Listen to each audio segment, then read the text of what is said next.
Well, it's a sleepy Saturday afternoon in San Diego, and the weekend's coming. Mother's Day is tomorrow, so we're gonna whip up a big pot of sauce, just like you always hear about the big pots of pasta sauce. Well, we're gonna do that today. And it's actually simpler than you think.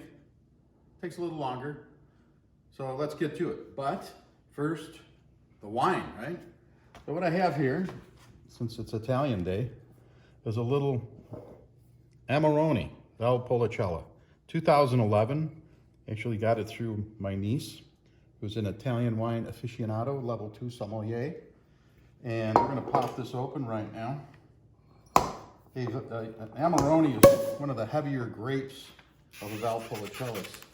A little drier, they let it hang on the vine longer. This is an outstanding vintage and an outstanding wine. So I thought I'd share it with you guys today. You can see how dark that is. Amber. I'm gonna give you guys a glass.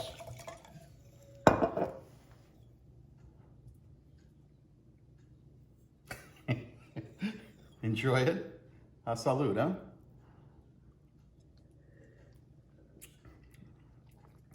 Wow, that's good. Okay, so let's talk ingredients before we just throw it in a pot. It took me years to find these things.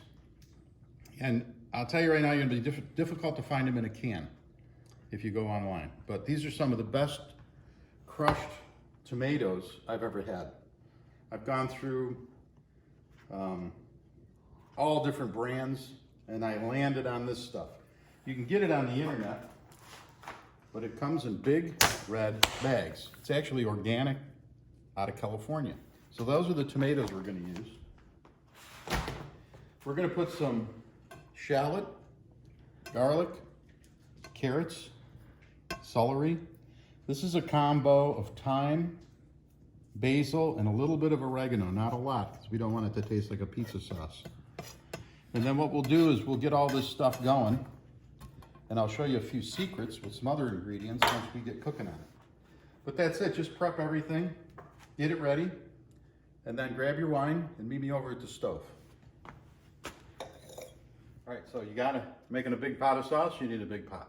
This is a 12 quart, all clad, stainless steel, easy to clean, and it always looks brand new.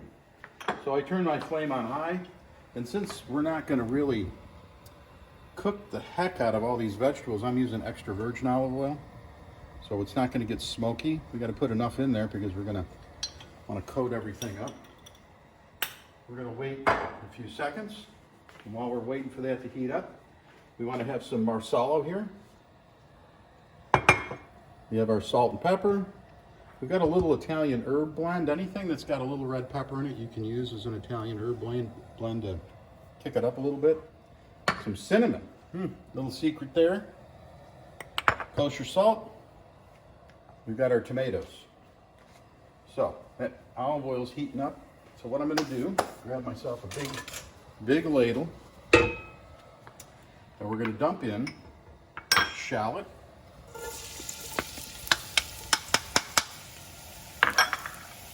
the celery, and then the carrots. I'm gonna let that cook for a few minutes.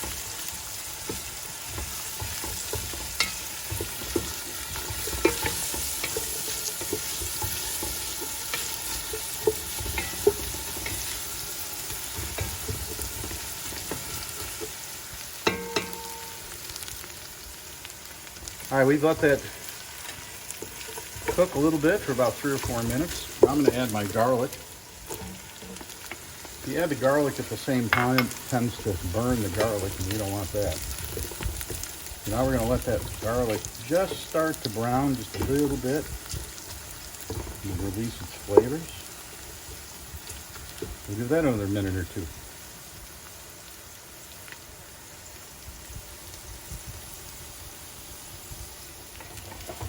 Okay, that garlic is just starting to brown. Now we're gonna dump some marsala in there. That's gonna stop the cooking of it to a certain degree. Instead of frying it, it's gonna boil. Put a little bit more in there. Remember, marsala, not only does it add a rich flavor to it, but it adds sweetness to it. So instead of putting sugar in your sauce, put some sweet wine in there. Serves two purposes. Now we're going to let that cook down. That'll continue to cook those veggies. And then we're going to dump our tomatoes in. Actually, before we do that, what I like to do sometimes is take my herb blend, dump it right in that sauce. And now that base is getting all that herb flavor to it.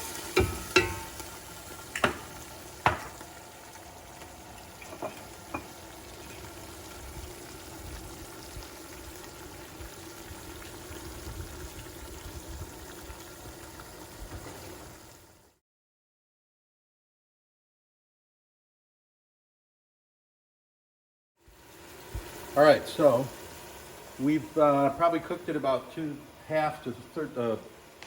of the way down. Now I'm going to take my tomatoes. I cut my bags open. I'm going to put both bags in here. You got to be careful it doesn't splash up. What I'll do is just roll these bags, get all the last drop of goodness out of each bag.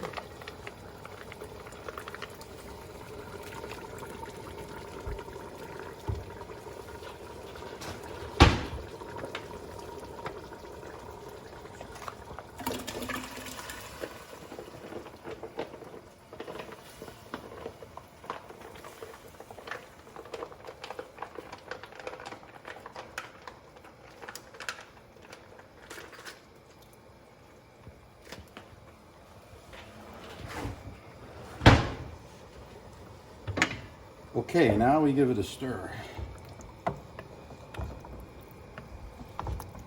You're going to bring this to a boil, and while you're stirring this and bringing it to the boil, now we're going to add some more stuff to it.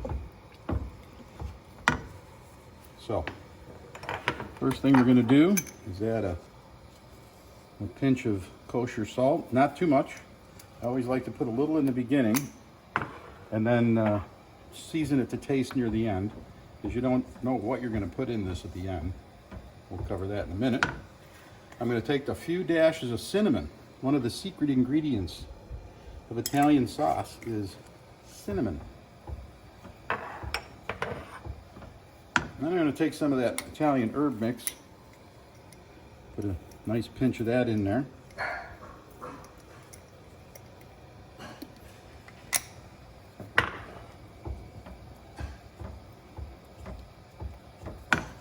Pepper.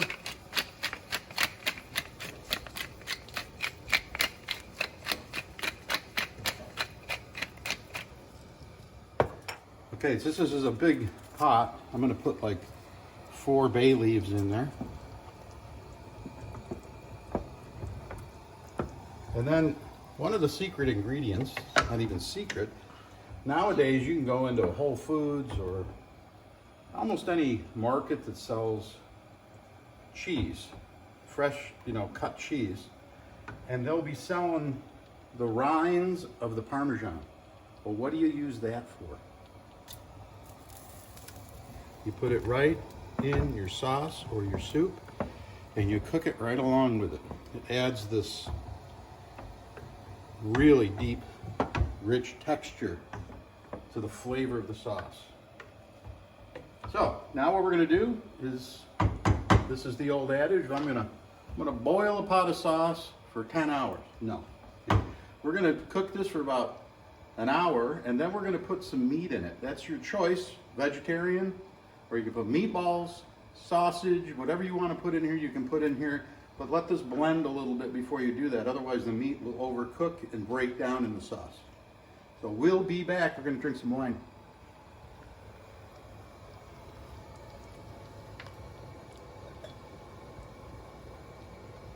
This has been cooking for about an hour, and it's tasted pretty good. I taste it, but I don't want to make you feel bad.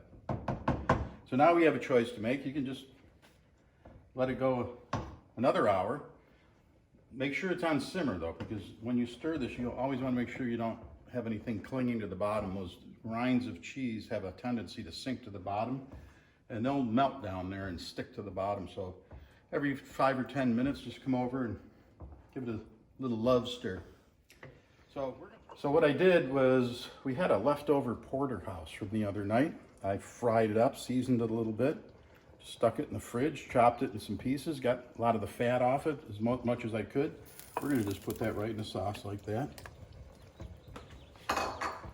Then, last night, we made some meatballs. If you try to do all this one day, you'll be cooking all day. So I'm just dump these meatballs right in the sauce.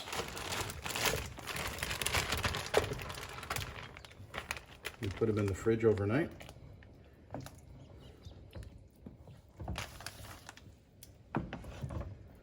Again, give it a good stir.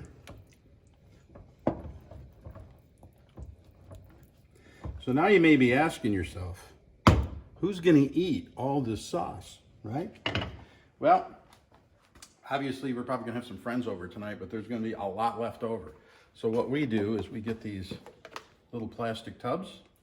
You fill them right about to that line, and it's a good dinner during the week for 2 or 3 people. You just take it out in the morning, let it thaw out, cook your pasta, and you're done. And just fill up as many of these bowls as you can. So we always have sauce on hand during the week, and that'll last us 2 or 3 weeks. And then we'll cook another one. Then drink more wine.